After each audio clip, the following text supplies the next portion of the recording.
Every generation of Americans has faced a moment when they have to defend democracy. Stand up for our personal freedom. Stand up for the right to vote and our civil rights.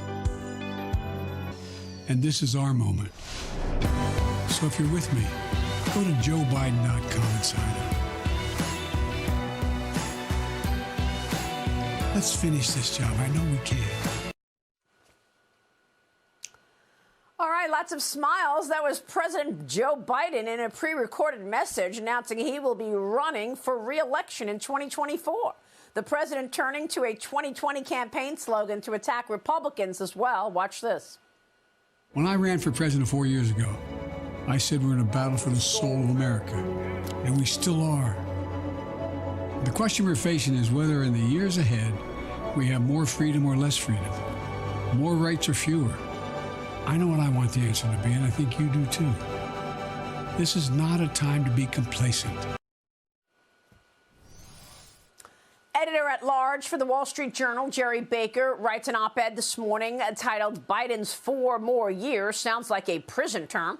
Joining me right now is Nebraska Congressman, member of the House Ways and Means Committee, Adrian Smith. Congressman, what's your reaction? Joe Biden's back at it. He's going to run for re-election in 24. Right. I think a lot of us were expecting this. I think he has a lot of pressure being put on him to run again. And let's face it, he's a different president than he was a candidate for the last campaign. And it sounds, though, like he is heading forward now on, dividing our country in a way that I think will have a lasting impact that will be very negative.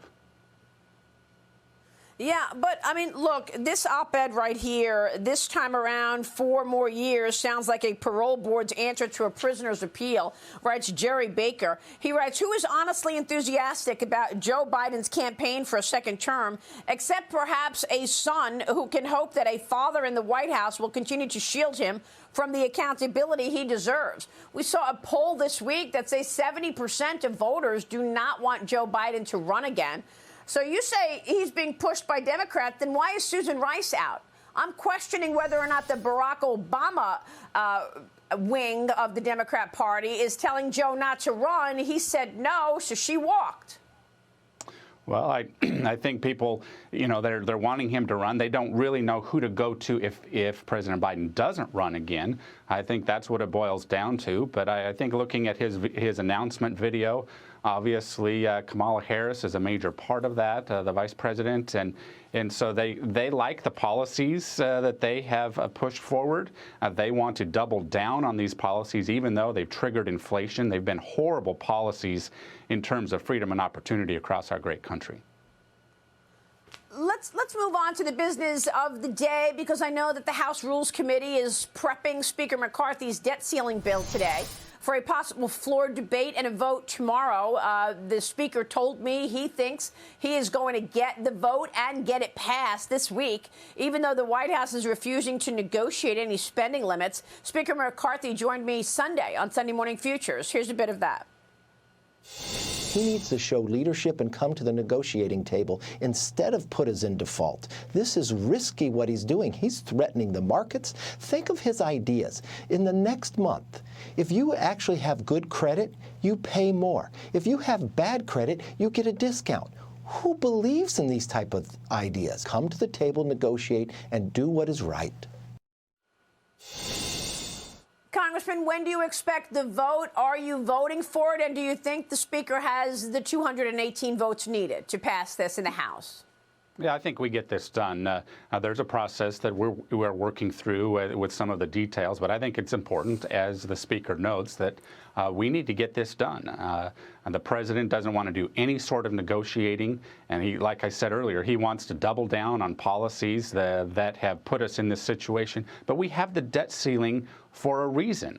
Let's make sure we have the meaningful move forward to really address our debt long term. We can't solve everything with this one vote. I'm mindful of that, certainly. But let's get this done so that we won't disrupt the markets and that we can get the things done that we know we also need to address moving forward. Yeah, it's interesting because the corruption is also in plain sight, but Joe Biden has not discussed the Hunter Biden situation. Hunter Biden's legal team apparently meeting with the Department of Justice this week, and now his legal team is demanding an ethics review of Congresswoman Marjorie Taylor Greene. Hunter's lawyer released a statement accusing Taylor Greene of defamatory statements promoting conspiracy theories about Hunter releasing personal photos. Hunter's legal team apparently meeting with the Department of Justice lawyers to discuss the tax issues around him, Congressman. Where is this going? Well, we just heard late last week that there is this whistleblower case relating to the IRS, and this is it's very important that we follow a process with this entire issue. I know that Chairman Jamie Comer has been handling the broader issue very well, going where the investigation leads. I think it's important that we follow this process and make sure that the details are handled appropriately, especially as it relates to the IRS and the data behind that. Yeah, I mean, James Comer made a lot of news on Sunday Morning Futures with me on Sunday, telling me that he is right now probing 6 specific decisions that Joe Biden made either as vice president or president that he believes could be the reason that they paid the family millions of dollars. I want to bring Joe Concha in on this because, Joe, we still don't know what those 6 decisions are, but Comer also told me that 9 family members are now involved, that they somehow were getting money from communist China. Here's James Comer with me on Sunday, Joe, before you jump in. Watch this. There are 6 specific decisions that Joe Biden made either as vice president or president that are very concerning to us, that we believe could potentially lead back to payments that were made to these LLCs that were then laundered down to the Biden family members. Yeah, so the question is, did they allow the CCP to buy land in America? Did they allow their companies to trade on the major exchanges and blow off the auditing rules? What was it, Joe? Jump in here. And why did Hallie Biden, a guidance counselor in the state of Delaware, receive tens of thousands of dollars as a result of deals from a Chinese energy company? That's remarkable. And here's the thing about Comer. This isn't the type of thing where he's just making allegations without having the receipts. He literally has the receipts in terms of bank receipts. Obviously, the emails from Hunter Biden laptop that has now been verified by news organizations well after the president got into office. More questions than answers. But our media continues to almost completely ignore this story and protect the president in the process. But once indictments start coming down, and eventually they will, I would imagine that suddenly they will have to cover that. But Hunter Biden, Maria, calling for an ethics investigation, that's like Jack Kevorkian teaching the Heimlich maneuver. Like, there is such irony here, I can't even swim through all the richness of it. Oh, my God. Congressman, final word from you, Adrian Smith. Well, I think it's important that we focus on the issues we need to.